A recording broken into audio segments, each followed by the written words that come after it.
Hey guys, so I'm taking a look at Shenmue on the Sega Dreamcast, one of my favourite games on the system, and pretty much the definition of a cult classic.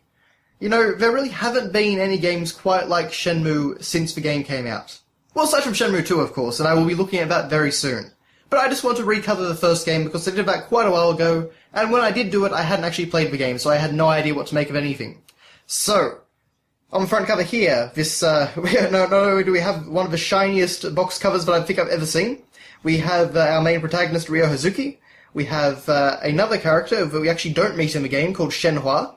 And we have Lan Di, the antagonist of the game. And in the background there you can also see Dobuita, which is the city that the game takes place in. I believe this is actually called Dobuita Chapter or something like that, of the Shenmue Legacy. And you can see down there, 1999-2000. I believe it came out in Japan in 1999, and 2000 was the US release. And of course you can see this is the US version by the ESRB rating, and the red Dreamcast swirl. So on the side here, of course, we have the Shenmue name again, just printed in pretty basic font. But you can see it is actually a double jewel case, so we have a few discs to look at. And then on the back, the experience begins, and that kind of begets a larger story about Shenmue that I'll get into as we get into the manual. But anyway, so of course we can see some screenshots showing off the game's great graphics, and this was a very impressive looking game at the time. This is really, I believe this was the most expensive game ever made at the time, and it really does show. Even if the game is a little bit dated by today's standards. So of course a massive and highly detailed 3D world unlike anything ever seen. Massive I would put in quotations, but certainly highly detailed. Real-time fighting with moves learned throughout the game, motion captured with real Budo experts. Interact with a huge cast of characters with movements as intricate as a twitch of a finger. So I think you can kind of get the impression of what they were trying to do here. They're really trying to sell the game on its technology and sort of its more cinematic appeal. But the game does, of course, have some really interesting gameplay, kind of combining adventure games with Virtua Fighter's combat system of a fighting game. And you can see it was compatible, with the VMU, the standard controller, the VGA box, which I believe was like an upscaler sort of thing, and the Dreamcast modem, so it did actually have some online functionality, which I'll get into. Okay. So inside here we have Disc 1, and if I remove that, we actually have this very nice piece of, well, it's actually not a piece of artwork, it's a shot from the game, where Ryo and Nozomi are driving on a motorcycle. Just a very iconic shot from the game. And then we have the manual. I'll get to the other disc in just a moment. Okay, so this is actually a full-color manual, which is very nice. And it's got a bit of pretentiousness in it. The first page here, free. Full reactive eyes entertainment. That could have only been come up with by a Japanese company, I feel like. Go wherever you want to go. See whatever you want to see. Investigate whatever you want to investigate. Here the passage of time is realistic. A refreshingly cool morning breaks and transforms into a warm, sunny afternoon. The beautiful sunset of early evening welds slowly into a quiet and still night. When it rains, it rains. When it snows, it snows. At times it continues without letting up. Here, life is realistic.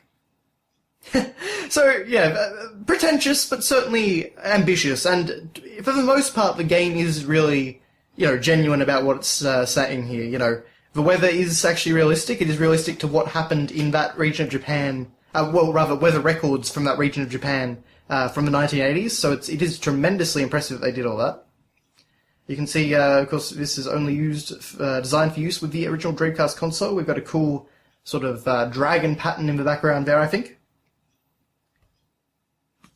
And then we get on to the story. And we get some beautiful shots of the game's environments, which, again, they do look really nice here, and you can see that it was a massive leap above, pretty much everything else on the market. And even as I say, it has certainly aged tremendously, but I still think it looks good, for considering the hardware that it's running on. So the year is 1986 for Place Yokosuka, Japan. The normally tranquil day-to-day life of Ryo Hazuki is suddenly and irrevocably shattered by uninvited visitors. And basically this just describes the opening scene of the game. So basically Ryo's father is murdered by this mysterious man named Lan Di, and Ryo is out for revenge. Okay, then we have this little prophecy that's in a sort of like a prologue scene to the game that you can get by waiting for a while on the main menu.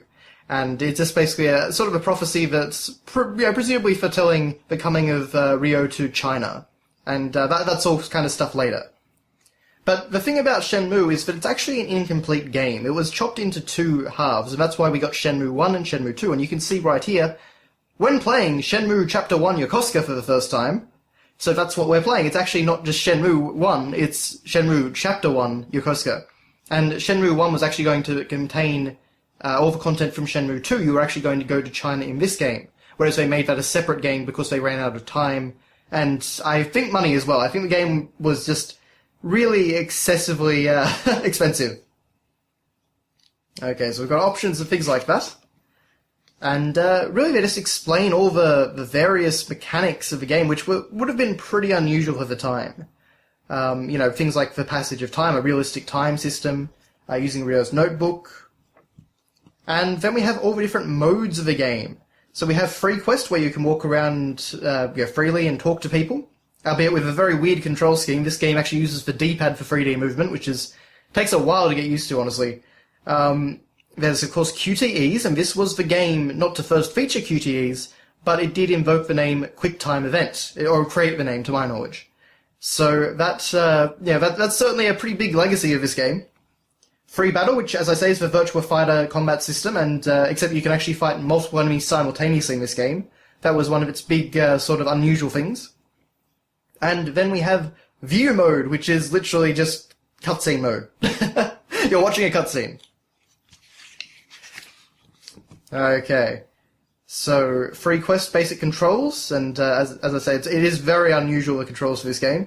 But, you do get used to them, So, of course, actions, you can take movement, conversations, action selectors when you just selecting an option in dialogue and things like that.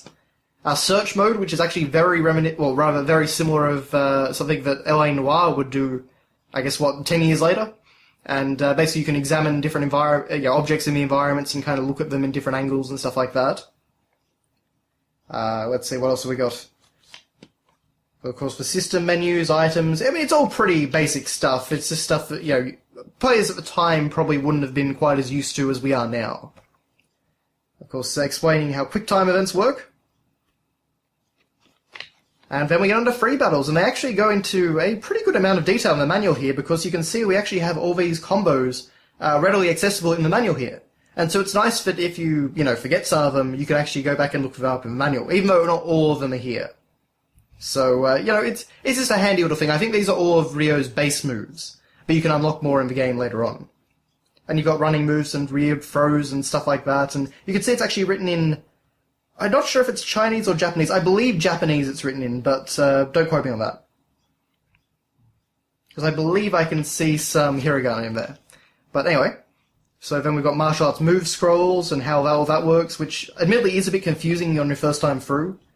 Training moves, you can kind of level them up. There's actually sort of like an RPG element to the game.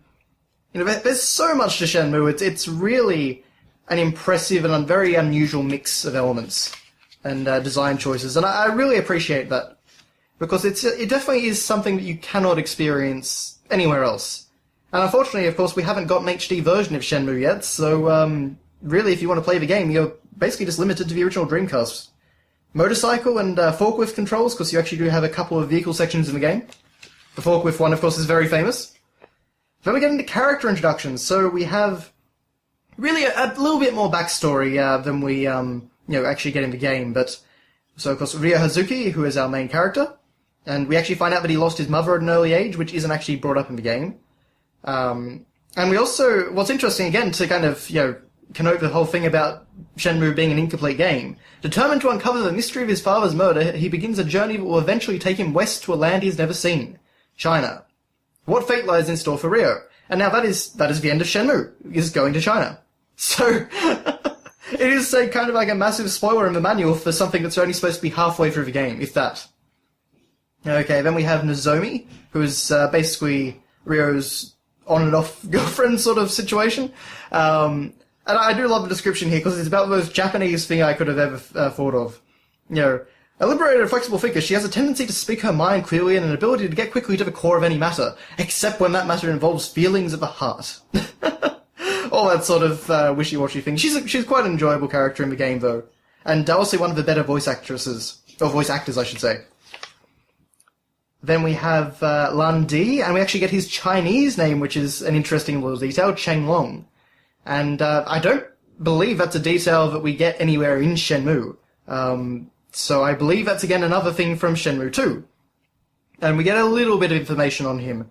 For example, the fact that he's evil to the core. He's incapable of showing mercy and will stop at nothing to bury anyone who dares to cross him. Then we have Ling Xiahua. I'm sorry, I'm probably butchering that horribly. But of course, this is a Chinese character. Again, we don't meet her in the game at all. We see her in a few dream sequences, and that's pretty much it. So her encounter with Ryo will change her destiny in Shenmue 2. But we do get some information at least, so Shenmue fans could kind of read up and get a bit of an idea of what she was going to be like in the second game.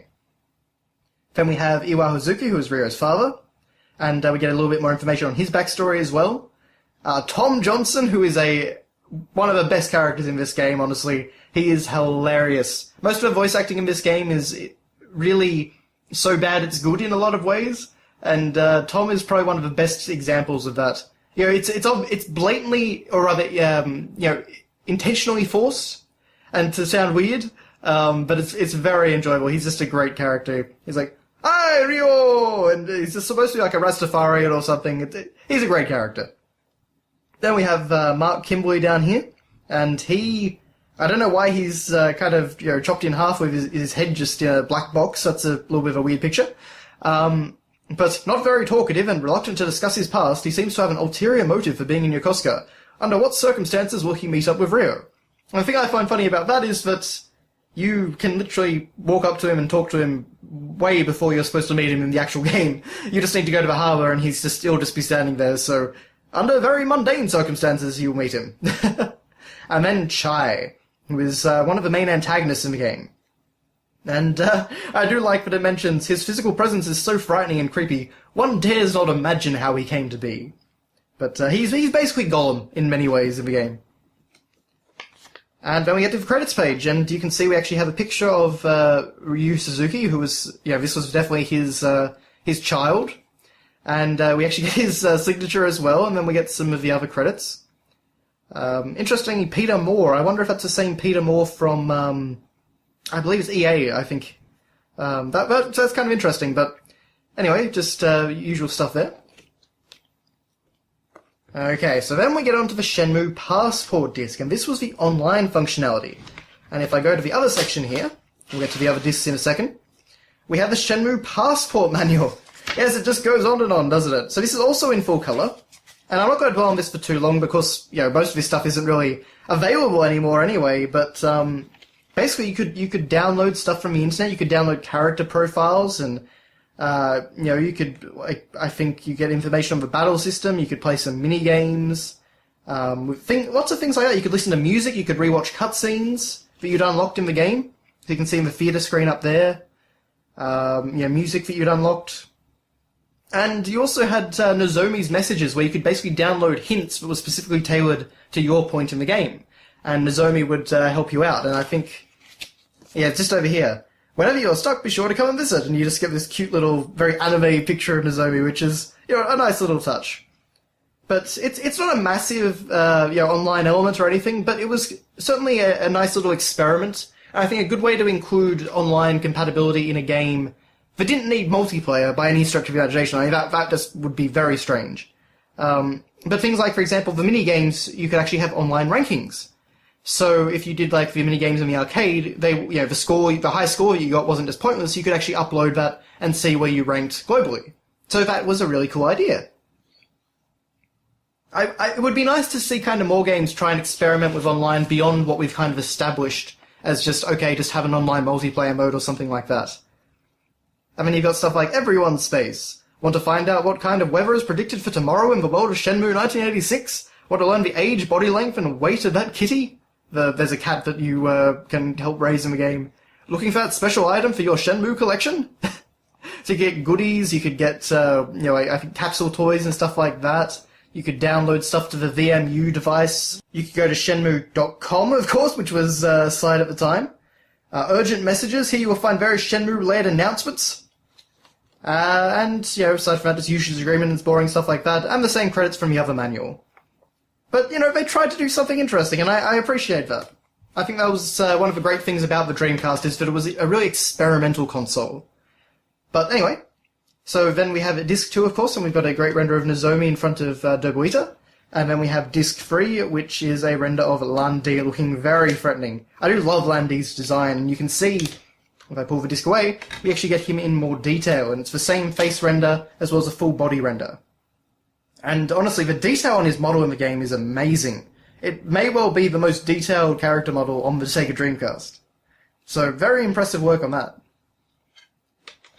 But anyway, that really is your look at Shenmue on the Dreamcast. As I say, very unique game, not for everyone, but I really love it, and I've just replayed it fairly recently, and so looking forward to finally moving on to Shenmue 2. And I plan to unbox Shenmue 2 in the very near future as well. Trying to kind of find a mix between, you know, redoing old unboxings that I didn't do very well, and also kind of throwing in new stuff for people that have been watching for a long time. So, fingers crossed I can kind of make that balance. But anyway, thank you guys very much for watching, and I will see you next time.